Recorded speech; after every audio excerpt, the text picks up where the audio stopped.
Bon, alors, pour l'autocollant, quand vous avez un sujet, bon, je vais prendre un que j'ai extrait d'un décor, comme ça, c'est pas plus mal. Euh, je vais vous montrer une méthode pour faire le cut et le kiss cut, une méthode automatisée. Après, on peut aussi à la plume le faire manuellement. La plume, je vais quand même vous montrer comment on utilise la plume parce que c'est pas certain que vous avez la méthode de Adobe. Ok, je vais ici copier ça dans un nouveau document que je vais faire au départ du template toujours. Tiens, je le copierai bien dans la journée d'aujourd'hui, comme ça, une fois pour toutes, je ne dois pas le chercher trop. Voilà. Ok.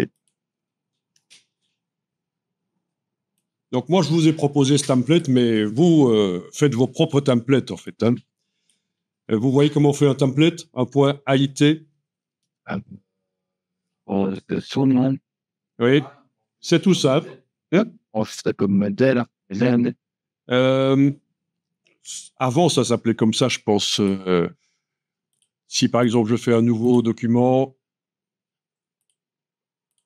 Mais ça, on le fait comme modèle.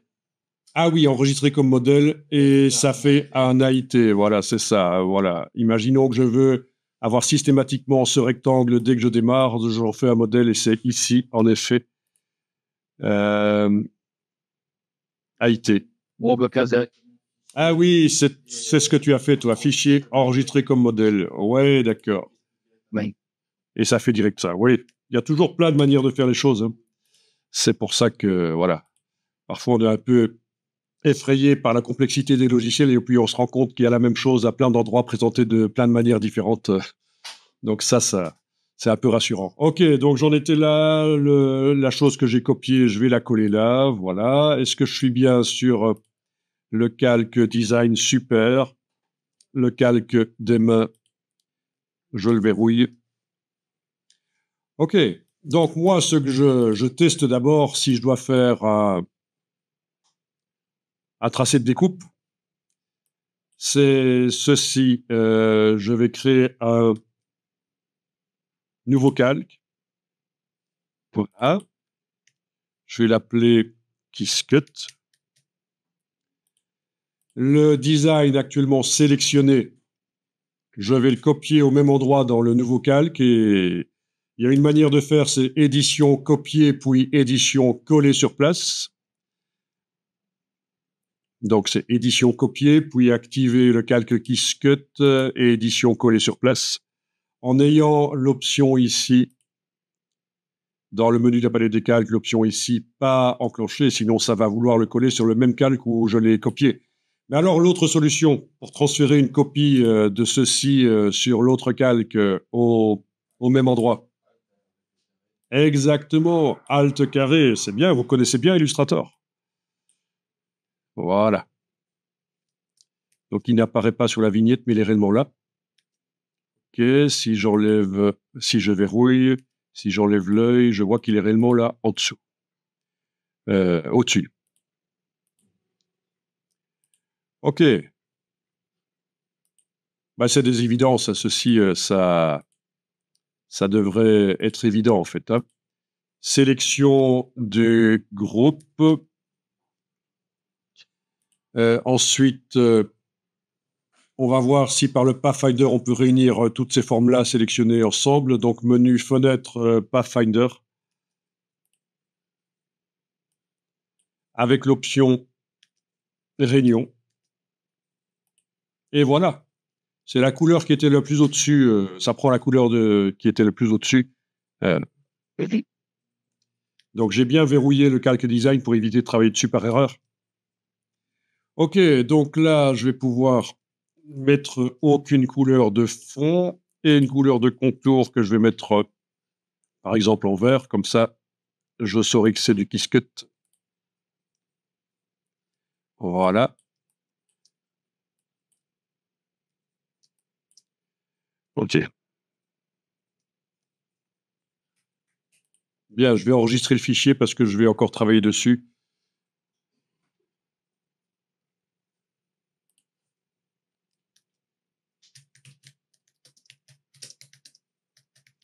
Donc, moi, je l'appelle création cut et kiss cut par Pathfinder.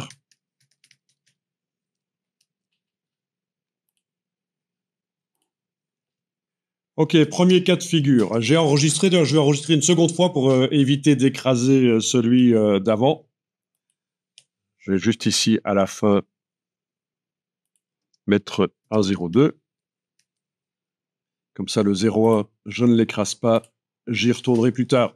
Donc, premier cas de figure, je veux que l'autocollant ait exactement la forme de la bestiole ici. Voilà. Sans bord blanc, sans bord avec un fond coloré, juste la bestiole. Donc, moi, ce que je ferai, c'est ceci. Dans le calque design ici, je le dupliquerai ou je vais faire la méthode que j'ai fait avant, créer un nouveau calque. Voilà, je crée un nouveau calque que je vais mettre en dessous, déverrouiller, sélectionner le design et avec la touche Alt, la touche Option, le déplacer vers le calque ici. OK. Et reverrouiller le calque. Et ça va être le bord perdu. Ben oui, parce que si je fais découper la bestiole comme ça sur son bord, j'aurai forcément du blanc sur le bord de la bestiole, un tout petit peu de blanc s'il y aura des imprécisions. Ah. Ok, donc dans le calque bord perdu, il y a la bestiole, je vais verrouiller les autres, voilà, les autres calques sont verrouillés. Et moi, ce que je testerai là-dessus, c'est de dilater ça, en fait, hein, par objet tracé décalage. Voilà. Objet tracé décalage et le mettre 1 mm peut-être. 1, touche tabulation. Voilà, comme ça, on voit que 1 mm au-delà de la découpe. Sinon, on peut mettre 1,5, c'est vous qui voyez, ça dépend de la précision de la machine. En tout cas, voilà, on va imprimer plus loin. Ouais. Alors, est-ce qu'il y a un petit boulot nécessaire ou pas? À voir, mais ça n'a pas l'air de trop mal marcher. Ah, ok. Så müssen wir wohl ins müssen. Alors, ça déforme. Normalement, tu travailles sur le calque d'en dessous, en fait. Hein.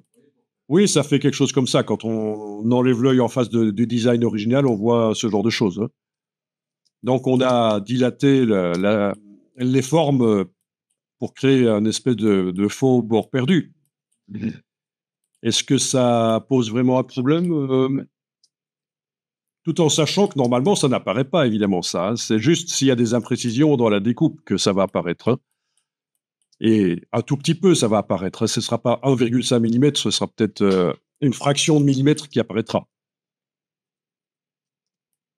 On est bon? Est-ce que vous voyez une autre méthode? Est-ce que vous utiliseriez une autre méthode?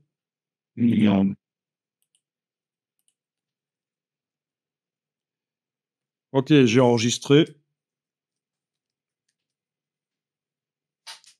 Et je vais m'occuper maintenant du kiss cut que je déverrouille. Voilà. Bon, on va faire le cut. Donc, on va dupliquer le calque kiss cut, par exemple. Voilà. Oui, je vais le verrouiller et celui-ci va s'appeler cut. Voilà. Donc, tout est verrouillé ou pas affiché d'ailleurs. Et on travaille sur la copie du kiss cut que j'ai renommé cut et on va forcément le dilater pour faire le support, vraiment la forme de l'autocollant avant qu'on détache le design. Donc, objet tracé, décalage. Mais attendez un peu. Avant de faire ça, j'aurais peut-être dû quand même simplifier le tracé, en fait. Hein. Ah oui, il vaut mieux simplifier le tracé parce que déjà, les moustaches ici ou quoi. Ok, je vais jeter le calque cut. J'ai oublié que je devais d'abord, sur le kiss cut, tenter un nettoyage. Donc, avec la flèche blanche, je peux aller sélectionner des points, touche suppression, voilà. Oui. En jet effacé, ça. Oui, ça peut marcher pour enlever des points, mais là, j'ai des moustaches qui dépassent, c'est vraiment très particulier.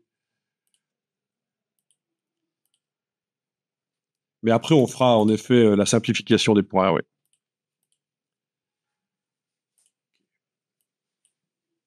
Commande Y pour mieux voir les points, en fait, hein, parce que avec le tracé, je ne voyais pas bien. Ok. Ça, j'ai peut-être même intérêt à carrément redessiner ça, en fait, hein. Si je supprime tout ça, voilà, et que je prends le crayon, je vais pouvoir redessiner, mais j'ai besoin que le design en dessous soit affiché. Voilà, parce que... Voilà, faire comme ça. Vous connaissez le crayon? Oui. Bon, Derrière l'outil Shaper, il y a l'outil crayon. Je vais sélectionner d'abord la forme avec la flèche noire, puis outil crayon et tenter de redessiner. Voilà.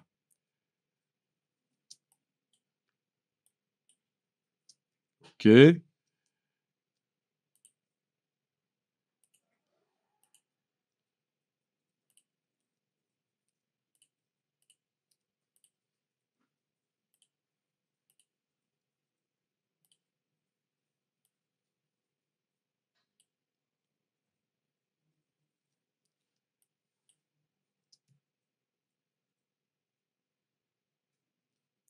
Bon, ça dépend à quelle taille il sera imprimé aussi, hein,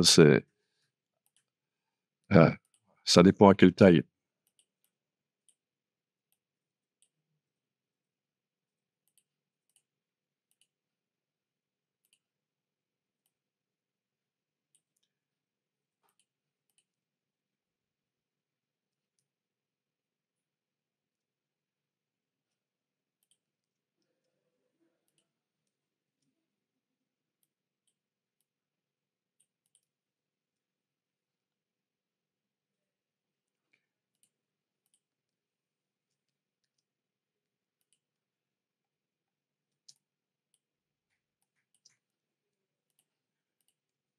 OK. Donc, je me retrouve avec un tracé général qui a des trous éventuellement. Donc, évidemment, vous connaissez le système pour boucher les trous, éventuellement.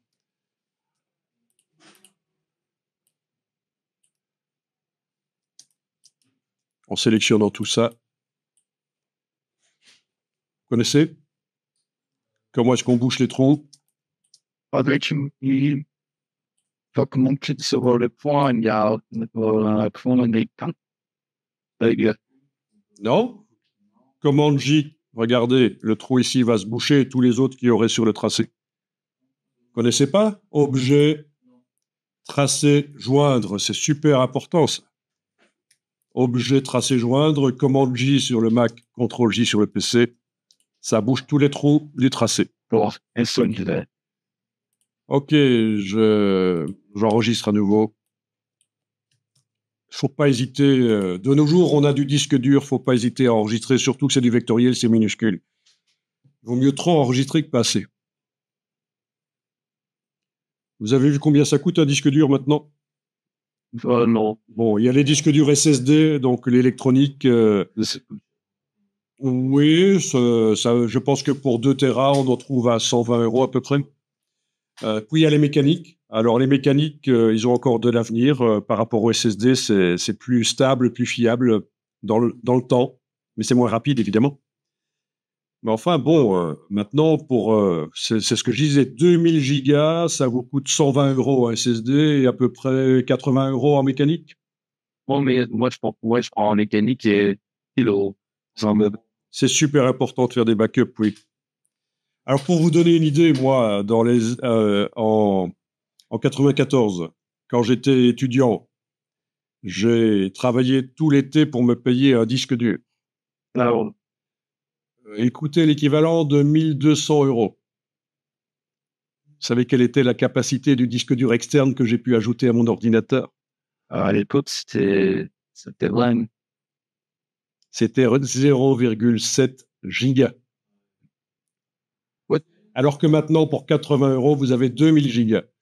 OK. Vous voyez? Mais il faut dire qu'à l'époque aussi, tout était plus petit. Photoshop, c'était l'application, elle faisait pas 2 gigas comme maintenant, elle faisait 15 mégas en fait. L'application Photoshop a 15-18 mégas.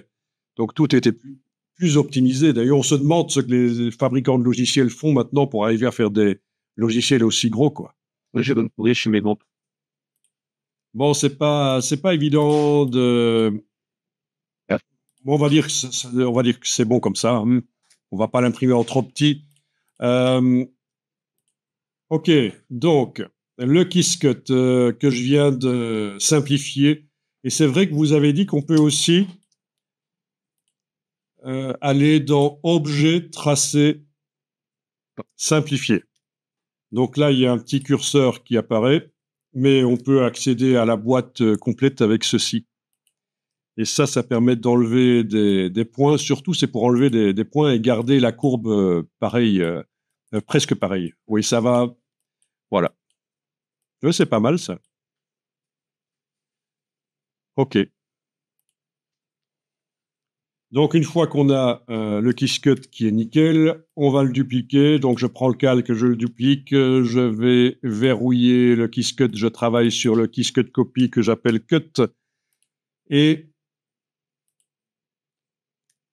évidemment, objet, tracé, décalage pour faire le boss.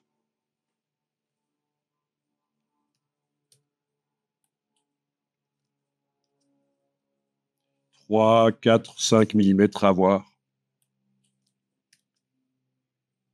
Et voilà. OK. 5 mm. Ben, ça dépend de la taille de l'objet. Hein. Voilà, par rapport à la main, je vois à quelle dimension il est ici. Ben, 5 mm, ça paraît une bonne tape. Hein. Visuellement, c'est agréable aussi de voir un bord de 5 mm et pas de 2-3 mm. OK, alors il y a des choses dans le cut. D'abord, je vais peut-être le mettre en rouge. Voilà. Il est en rouge. Ah oui, alors dans le cut, il y a toujours l'original du tracé là que je vais devoir supprimer. Dans le calque cut, ça se voit. Et la manière dont j'ai fait le décalage, c'est l'ancienne méthode et le tracé original reste. Alors voilà, je l'ai supprimé. Ensuite, il y a quand même des choses zarbi ici. Je vais devoir peut-être travailler un peu.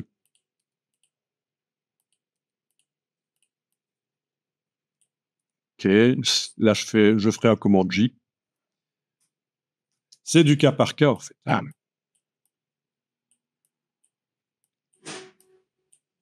OK, je sélectionne tout et je vais faire un commande J. Voilà, qui a bouché le trou. Voilà. Donc, je me retrouve avec mon Qiskit et mon cut et le bord perdu. Et ça devrait être nickel.